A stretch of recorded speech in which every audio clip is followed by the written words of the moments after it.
Oggi è la giornata internazionale per le persone con disabilità, quindi abbiamo trovato questa giornata per presentare questo manualetto che si pone in maniera positiva e propositiva, sia dando consigli alle persone con disabilità per riuscire ad essere, ad andare verso il mondo del lavoro in maniera ottimistica e anche a presentare quelle che sono le proprie caratteristiche e le proprie caratteristiche positive, sia anche alle aziende per avere più coraggio, più forza, più determinazione, anche in un momento particolare dal punto di vista economico, che molte aziende non trovano personale per il proprio lavoro. Ci sono tantissime professionalità, tantissima volontà anche nelle persone disabili che possono dar tanto anche al mondo del lavoro. Ricordiamo che il 70% delle persone con disabilità attualmente è disoccupato.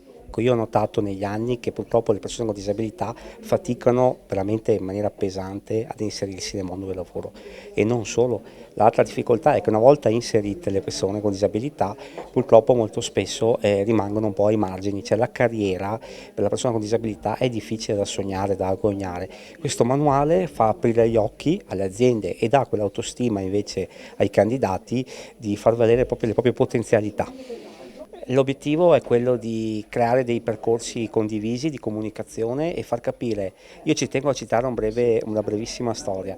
Willy il principe di Bel-Air, quando è entrato nelle TV americane, c'era un po' di razzismo, insomma c'era un po' verso le figure afroamericane. Con con questo telefilm gli americani hanno conosciuto la diversità, le persone di colore, e è calato anche il razzismo. Lo stesso è questo, il mio obiettivo è creare comunicazione, questo qua spiego le regole, per dare la possibilità alle persone con disabilità di apparire e di farsi conoscere, e così da poter essere degli esempi. Come arricchire la tua azienda? Io posso essere da testimone e non da esempio che si può fare realmente qualcosa di costruttivo. Noi all'interno dell'azienda abbiamo ospitato, passatemi il termine, 3 disabilità e abbiamo valorizzato tutte e 3 disabilità in maniera molto produttiva, cognitiva, fisica e anche con le malattie meno gravi. Pertanto si può fare e bisogna appunto promuovere tutte le soluzioni che ci sono per poter arrivare all'obiettivo finale. Una di queste soluzioni è la legge dell'articolo 14, che è qui in Veneto, che può arrivare ad assolvere un'azienda dall'obbligo della legge 68 se riesce a dare continuità lavorativa esternalizzando una propria attività a una cooperativa di tipo B, e questa può essere un'ulteriore soluzione a una difficoltà all'obiettivo principale, perché l'obiettivo principale è quello di integrare nel mondo del lavoro persone con disabilità.